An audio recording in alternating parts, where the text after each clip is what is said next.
26장을 함께 봅니다.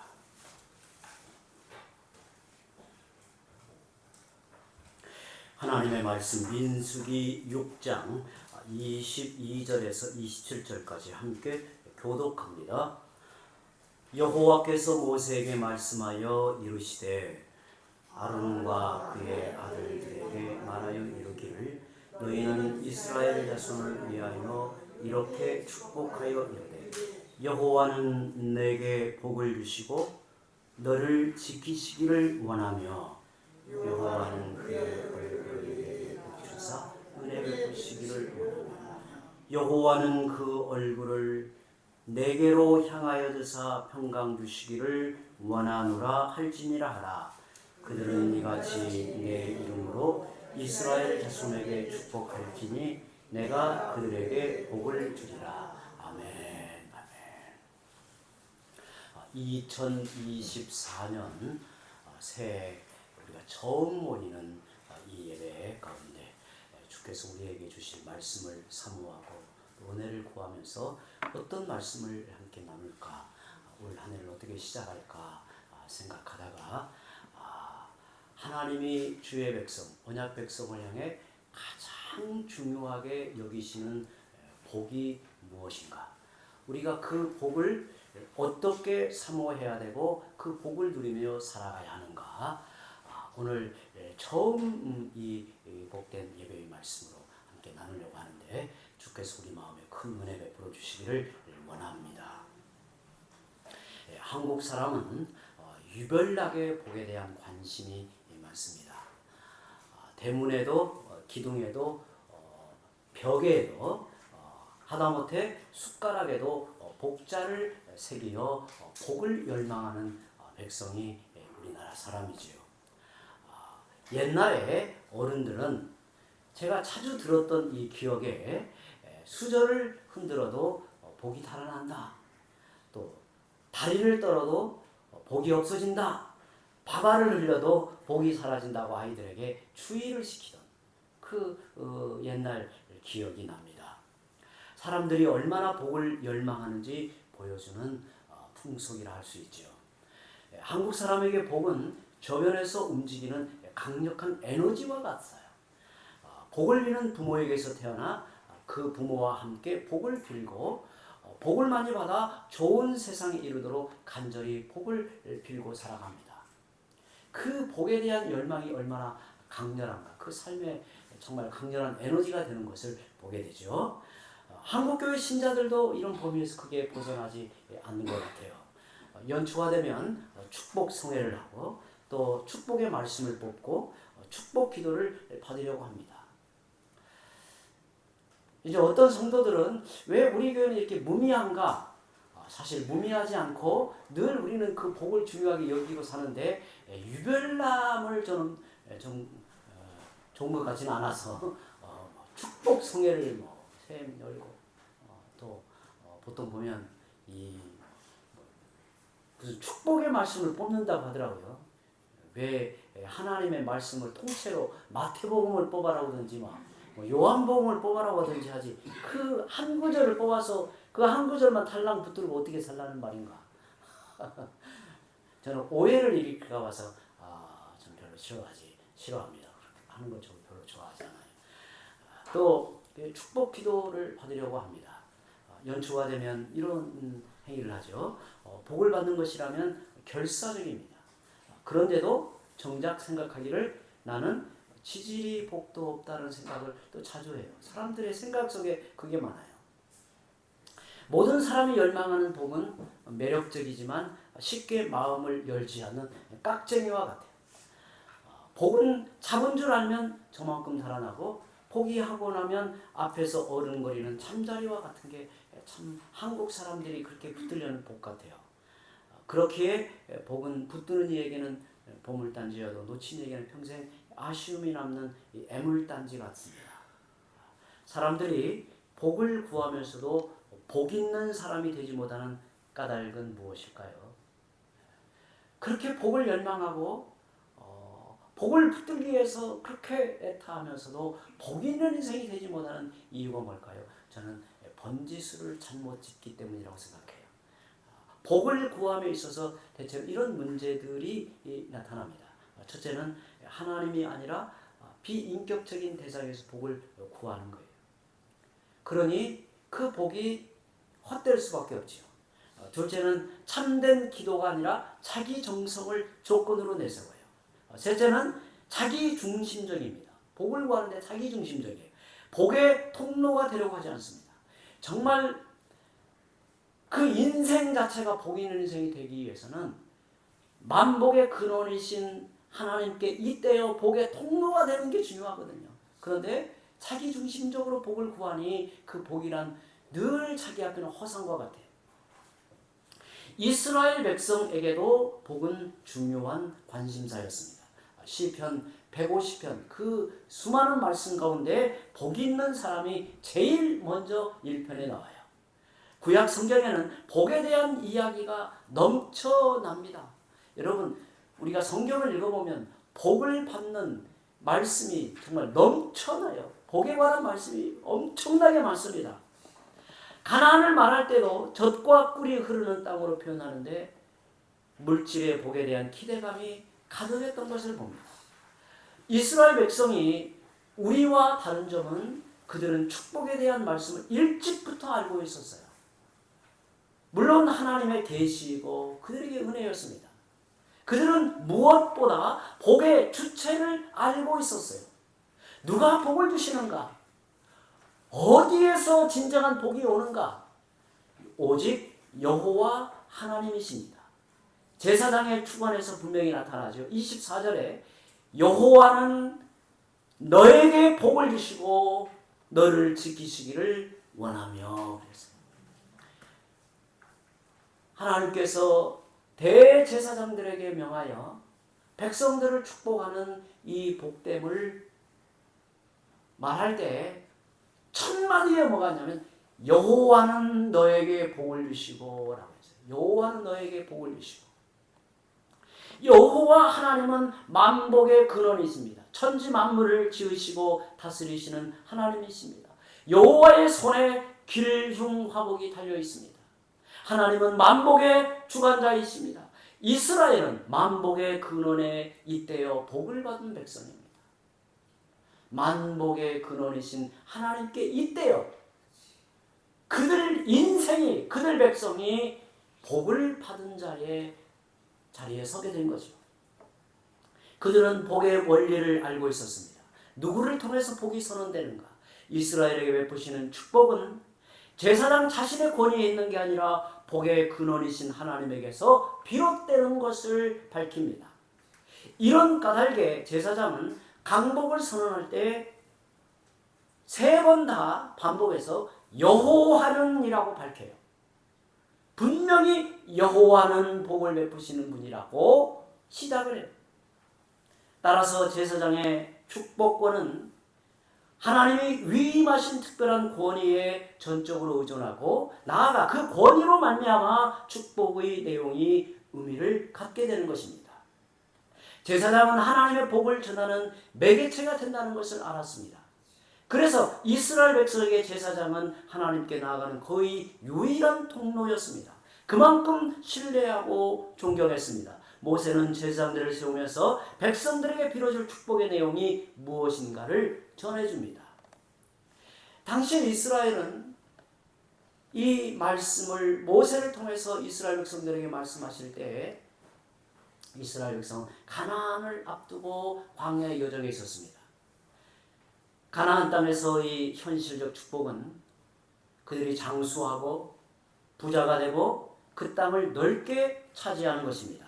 제사장은 이런 축복을 전해야 백성들이 좋아할 것도 알고 있었습니다. 그럼에도 그들에게 가장 중요한 복은 하나님의 보호하심이었습니다. 여호와는 너에게 복을 주시고 너를 지키시기를 원하며 이렇게 축원합니다. 이스라엘은 수많은 적들에게 둘러싸여 있습니다. 더구나 자기들의 땅이 아닌 그곳에 들어가 그 땅의 족속들을 쳐내야 하는 사명이 주어져 있습니다. 복을 받아도 지켜내지 못하면 다른 복들이 소용없습니다. 이런 상황에서 모세는 하나님이 보호해 주시는 참된 복을 기원하라고 하는 겁니다. 그들에게 안전을 지켜주시는 여호와의 복, 그들을 철저히 지켜주시는 임마누엘의 복이 가장 우선되는 복이었습니다. 하나님께서 우리의 걸음을 지켜주시는 것이 얼마나 중요한지 몰라요. 우리가 자녀들을 위해 기도할 때도 하나님 지켜주시옵소서, 이 기도가 가장 우선됩니다. 우리가 이 세상을 살아갈 때 함정도 많고 미혹도 많고 수렁 같은 어두움도 많고, 정말 우리 신자들이 하나님의 은혜로 지켜주심을 받지 않으면 살아갈 수 없는 게 세상이에요. 우리의 가정도 하나님이 지켜주셔야 되고, 정말 우리가 신자로 살아가는 것도 지켜주셔야 돼요. 저는 목회자로서 지나온 걸음을 가만히 되돌아보면 정말 하나님이 지켜주신다는 것이 얼마나 중요한 문제인가를 절로 깨닫게 돼요. 하나님이 지켜주시지 않으면 정말 우리의 인생은 망가지기 십상이고 우리 가정은 깨어지기 쉬워요. 자녀들도 마찬가지예요. 왜 대제사장들을 명하여 이스라엘 백성을 축복하여 그들에게 강복을 선언할 때 여호와 하나님이 너를 지키시기를 원하며 라고 하게 하였는지를 곰곰이 생각하면 참 절로 그렇다는 생각이 들어요. 여러분, 돈이 많은 부자가 되어도 하나님이 지켜주시지 않으면 전부 헛된 것이 되고 말아요. 명예도 하나님이 지켜주셔야 사람들에게 귀히 여김 받고요, 하나님께서 우리에게 베풀어 주신 복도 지켜주셔야 복의 열매를 맺고, 우리에게 베풀어 주신 은혜도 하나님이 지켜주셔야 그것이 생명의 역사를 일으켜 지켜주시는 게 그렇게 중요해요. 이제 우리도 성도로서 살아갈 가장 중요한 복이 무엇인가를 깨닫고 그것을 하나님께 구하시기를 바랍니다. 하나님 저희를 지켜주신다라고 하는 것을 우리가 생각하며 기도하시기 바랍니다. 우리가 이 땅에 신자로 살아감에 있어서 가장 귀한 복은 하나님이 우리와 함께 하시는 임마누엘의 복입니다. 아무리 많은 것을 누리며 산다 해도 하나님이 지켜주시지 않으면 바람에 나는 겨와 같습니다. 다른 사람들보다 가진 것이 좀 적어도 하나님이 지켜주시고 보장하시는 복을 받아 사는 게 최고의 행복입니다. 저는 개인적으로도 이런 기도를 많이 합니다. 하나님, 나아갈 걸음을 생각할 때 불확실하고 때로는 인간적인 마음에서 불안하여 두려울 때 하나님이 내 인생을 지켜주고 계시죠. 하나님이 내 인생을 붙들고 계시죠. 나는 하나님이 지켜주심을 믿고 의지하여 내게 주어진 인생 걸음을 나아갑니다. 그러면 하나님이 내 마음에 담대함을 주시고 또 그 자리에서 하나님께서 하나님의 은혜와 또 하나님의 손길로 우리의 걸음을 또 그렇게 인도해 나가요. 그래서 지켜주신다는 게 중요해요. 제사장들이 기원하고 백성들이 간절히 구해야 할 두 번째 복은 은혜를 누리는 복에 대하여 말하고 있습니다. 여러분, 은혜가 뭘까요? 여러 가지로 은혜를 설명할 수 있겠지만 우리가 누리고 힘입어 사는 은혜는 내 행위에 따라 조치하지 않으신 하나님의 호의입니다. 내가 하는 것에 따라 하나님의 은혜가 결정되는 것이 아니라 하나님의 일방적인 사랑, 하나님의 불쌍히 여기시는 긍휼, 그것이 우리에게 은혜로 베풀어진다는 거죠. 은혜를 받으면 모든 것을 좋은 마음으로 해석하여 살게 합니다. 이게 은혜가 신비로워요. 은혜를 받으면 내 마음에서 형통함이 일어나요. 똑같은 것을 보아도 은혜를 받으면 그것을 좋은 마음으로 해석하여 내게 받아들여져요. 이해하기도 하고 사랑하기도 하고 긍휼히 여기기도 하고 용납하게 만들어요. 은혜를 받으면, 은혜가 메마르면 짜증이 나요. 내 마음이 불편해져요. 내 마음에서 이게 불퉁거리는 원망이 막 이렇게 일어나요. 은혜가 그래서 중요한 거예요. 은혜. 그 은혜가 뭔가, 은혜가 도대체 실체가 뭔가, 우리가 다 그것을 만지고 경험하고 주고받고 하는 게 아니에요. 그런데 분명한 은혜의 실체가 있어서 은혜가 내게 임하면 내 마음에 말할 수 없는 기쁨, 감사, 충만함이 생겨요.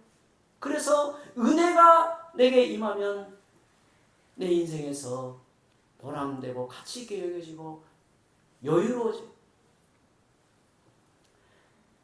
모든 게 사랑스럽게 보이고 행복으로 다가옵니다. 이게 얼마나 큰 복입니까? 이스라엘 백성은 하나님이 택하여 부르신 선민이었습니다. 그런데 하나님의 선택이 사실은 생각해보면 부담스러운 거죠. 저희 아이들을 보니까 그런 것 같아요. 아이들이, 둘째는 교회에 다니면서 아버지가 목회자입니다. 딱 이제 밝히고 어느 교회 어떤 목사님이라고 했는데, 셋째는 지금까지도 진해 교회 목사님한테 우리 아빠는 목사입니다. 또 누구입니다. 말을 했니? 그러니까 안 했다고 하더라고요. 왜 안 했니? 그러니까 나중에 결혼식 때 만나면 그때 알게 하는 게 좋겠어요. 왜 그런지는 뭐 제가 금방 이해하죠. 알죠. 벌써 선배 어떤 목사구나 그러면 너 이렇게 살아야지. 그래서 딱 이제 그런 마음이겠죠. 근데 이스라엘 백성들의 입장에서 택한 선민이 된다. 하나님의 부르심 받은 택한 선민이라고 하는 것이 사실 그들의 현실적 입장에서는 부담스러운 거죠. 그들의 모든 생활에 제약이 따르고 애로사항이 많았을 겁니다. 사실 선민 자체는 행복의 조건이 아니라 불편한 신분입니다. 하지만 그들은 이루 형언할 수 없는 고난과 시련을 선민이기에 당하는 축복으로 알고 감사하는 세월을 살아갑니다. 그게 하나님의 은혜죠. 여러분, 은혜라고 하는 것은 생각하기에 달콤하고 내 마음 먹은 대로 다 되어지는 것으로 은혜의 개념을 오해하면 안 돼요. 그것도 하나님의 은혜라는 거예요. 은혜. 오늘 이 밤에도 때로는 이 추운 날 밤에 집에서 교회 안 가고 싶다 해도 뭔가 이유가 있어서 이 자리에 나와서 앉아있는 거, 이것도 누구의 은혜예요? 이게 하나님의 은혜라는 말이에요. 은혜. 은혜가 작용하여 오늘 이 자리에 내가 하나님 앞에 서는 거예요. 그래서 하나님께 은혜의 복을 구하라고 하는 겁니다. 여호와는 그의 얼굴을 너에게 비추사 은혜 베푸시기를 원하며, 은혜 베푸시기를 원하며. 우리는 기도할 때 은혜의 복을 간절히 사모해야 돼. 여러분은 잠자리에 들어서 아니면 새벽에 일어나셔서 가장 먼저 생각하는 것이 뭔가요? 저는 그냥 습관처럼 늘 반복해서 제 입에서 고백되는 건 하나님 은혜에 감사합니다. 하나님 내게 은혜를 베풀어 주옵소서. 은혜로 저를 붙들어 주옵소서. 정말 아마 여러분들도 그럴 거라고 보고, 목회자인 저도 그래요.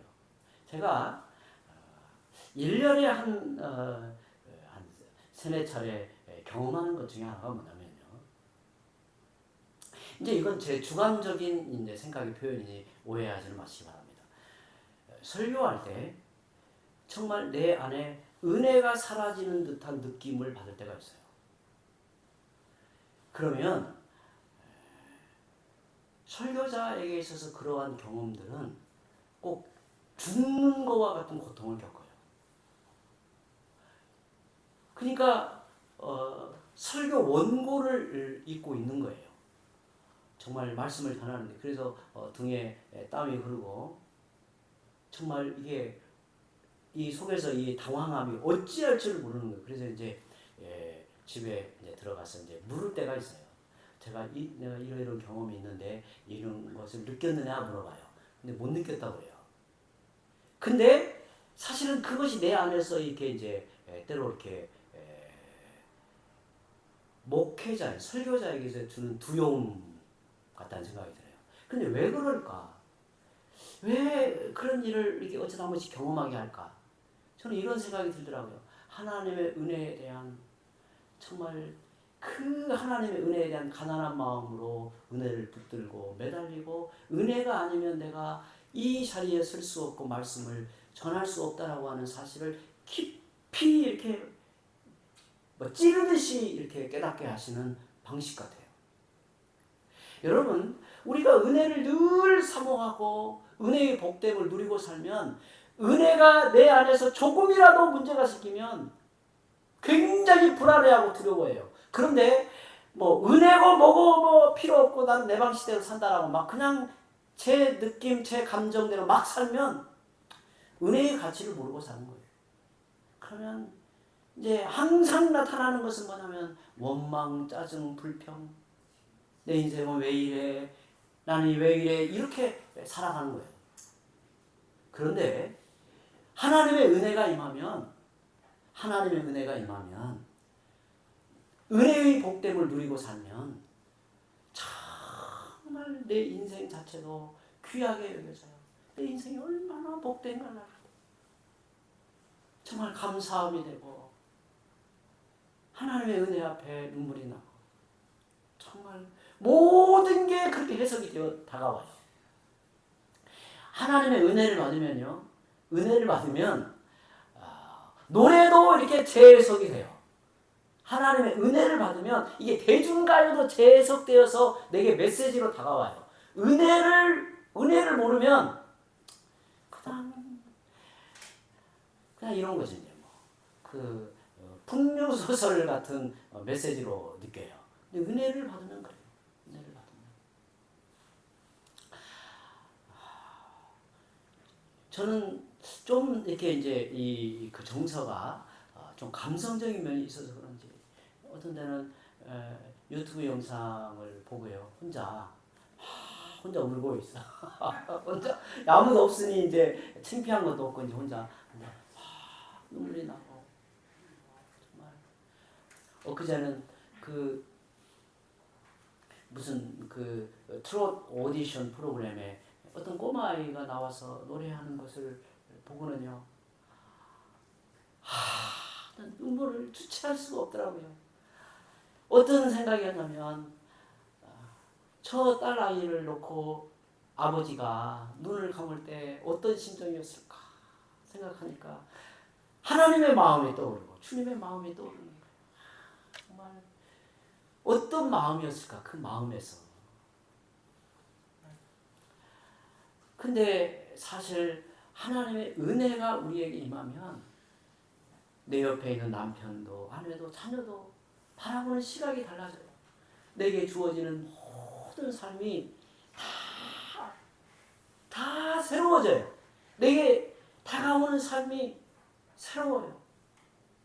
그래서 그냥 어떤 매너리즘, 그래서 그냥 인생을 귀차니즘 이렇게 살아가는 데서 벗어나는 방법은 딱 하나예요. 하나님의 은혜를 받아야 돼요. 은혜가 내 안에서 살아있으면 정말 내가 영원히 살아있다라고 하는 활력이 내 안에서 일어나요. 은혜가 그래서 중요한 거예요. 이런 은혜 안에 머물러 사는 자가 복을 받은 사람이고 저는 행복 그 자체라고 생각해요. 행복 그 자체. 참된 신앙생활은 은혜로만 가능합니다. 은혜가 사라지면 억지가 되고 이처럼 힘든 것이 없어요. 성경을 알아도 은혜가 없으면 비판자가 되기 쉽고 마음이 냉랭해지고 맙니다. 아는 것만큼 힘이 되는 게 아니라 짐이 돼요. 그래서요, 은혜가 메마르면 제일 듣기 싫은 게 뭔지 아세요? 제일 듣기 싫은 게 설교예요. 그러니까 이게 은혜가 은혜가 메마른 사람들에게 설교하는 것처럼 힘든 게 없어요. 벌써 마음에서 이 설교를 듣는데 불평이 일어나는 거예요. 설교를 듣는데 막 짜증이 나는 거예요. 은혜가 그렇게 중요한 거예요. 같은 설교를 들어도요, 은혜가 있고 없고는 현저한 차이를 일으킵니다.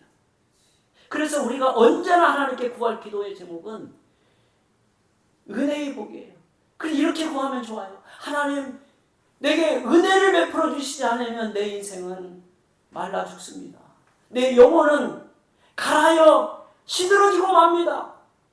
하나님의 은혜를 받아야 내가 하나님의 자녀답게 살 수 있고 하나님의 말씀에 순종하여 살 수 있습니다. 내게 은혜를 주옵소서. 은혜를 주옵소서. 내가 하나님의 은혜를 받아야 하나님 앞에 복 있는 인생을 삽니다.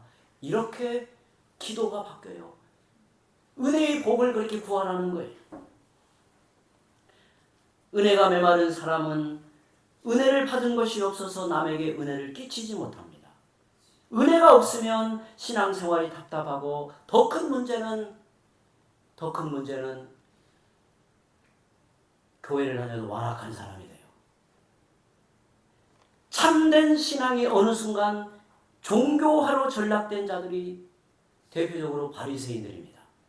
이런 자리에 떨어지지 않도록 은혜 안에 깨어있는 신앙이 되도록 힘써야 되고 은혜를 붙들어야 돼요. 은혜의 복을 받아야 돼요.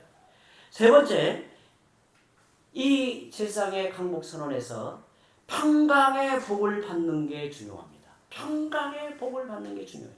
하나님이 지켜주시고 은혜를 베푸심으로 하나님의 사랑 안에 있는 자에게 평강의 복이 더해진다고 해요. 그래서 제사장들은 이런 복을 기원했습니다.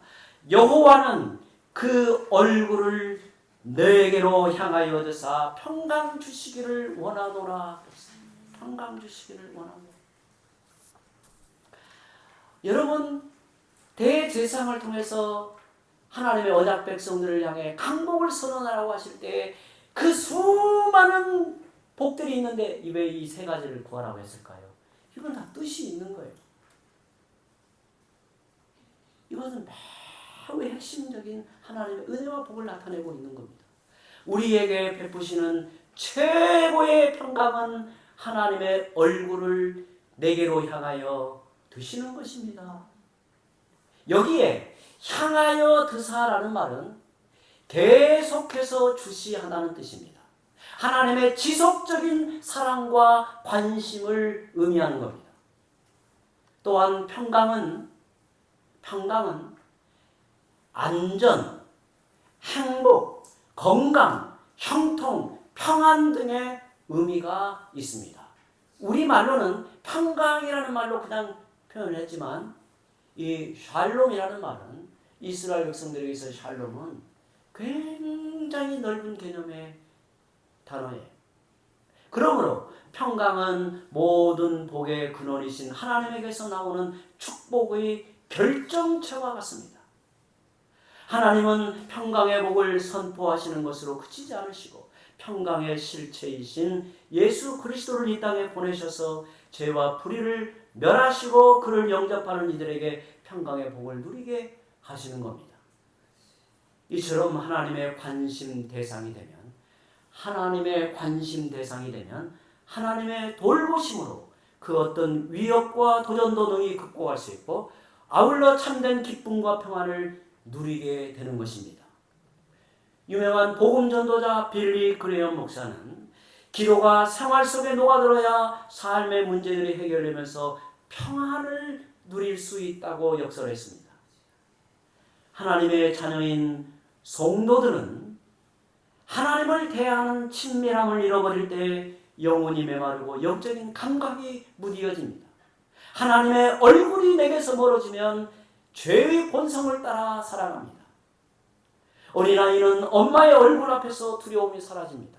엄마의 품 안에서 안식을 얻습니다. 우리는 하나님의 얼굴 앞에서 위로와 평안을 얻는 겁니다. 하나님의 얼굴을 바라보고 그 얼굴이 내게 가까워질 때, 가까이 느껴질 때 치유가 일어나고 회복이 일어납니다. 자기 속에 분노가 치밀고 원망이 끓어오를 때 하나님의 얼굴을 구하십시오. 하나님의 얼굴을 대면하게 될 때 내 안에 부정적인 감정도 사라져요. 하나님의 얼굴을 대하면 미움과 원망이 사라져요. 하나님의 얼굴을 대하면 내 안에서 새 마음이 일어나요. 마치 어린아이가 엄마의 얼굴을 바라보고 만면에 미소를 짓듯이 우리 영혼이 회복이 되어 하나님을 향한 은혜가 내게서 일어나요. 사도 베드로는 성도의 신분이 왕같은 제사장이라고 했습니다. 우리가 그리스도 안에서 달라진 신분입니다. 우리를 왕같은 제사장이라고 부르는 것은 그저 호칭에 불과한 게 아닙니다. 우리를 위대한 사명자로 부르셨습니다. 정말 왕같은 제사장으로 우리를 세우시고 여기실 뿐만 아니라 그렇게 이 땅에 왕같은 제사장으로 살아가도록 부여하신 거예요. 권한을 부여하신 겁니다. 우리에게 왕같은 제사장의 축복권을 부여하셨습니다. 우리는 축복하는 자입니다. 우리에게는 자녀를 축복하고 이웃을 축복하는 권한이 그리스도 안에서 주어진 거예요.